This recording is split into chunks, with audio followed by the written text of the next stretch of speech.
उधर ईरान के नायब वज़ीर ख़ारजा काज़िम गरीबाबादी ने कहा है कि तेहरान ने सालिसों के जरिए किए जाने वाले मुज़ाकरात में अमरीकी तजवीज़ मुस्तरद कर दी हैं। अपने बयान में काज़िम गरीबाबादी ने बताया कि ईरान ने यह इक़दाम अमरीका के बेजा मुतालबात के सबब किया।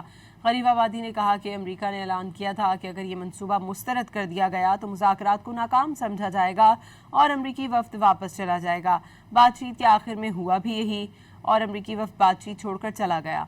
काज़िम गरीबाबादी ने कहा कि ईरान ने वाज़ेह किया कि बातचीत का नतीजा खा कुछ भी हो, जंग के आगाज़ ही से ईरान की उसूली पॉलिसी वाज़ेह है और वो ये कि ऐसी तजवीज़ कबूल नहीं की जाएंगी।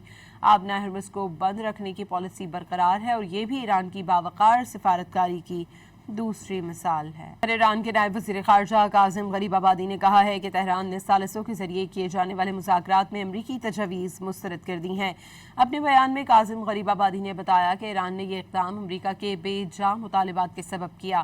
गरीबाबादी ने कहा कि अमरीका ने ऐलान किया था कि अगर ये मनसूबा मुस्तरद कर दिया गया तो मुज़ाकरात को नाकाम समझा जाएगा और अमरीकी वफ़द वापस चला जाएगा। बातचीत के आखिर में हुआ भी यही और अमरीकी वफ़द बातचीत छोड़कर चला गया। काज़िम गरीबाबादी ने कहा कि ईरान ने वाज़ेह किया कि बातचीत का नतीजा खा कुछ भी हो, जंग के आगाज़ ही से ईरान की उसूली पॉलिसी वाज़ेह है और वो ये कि ऐसी तजवीज़ कबूल नहीं की जाएंगी। आबना हरमुज़ को बंद रखने की पॉलिसी बरकरार है और ये भी ईरान की बावकार सिफारतकारी की दूसरी मिसाल है।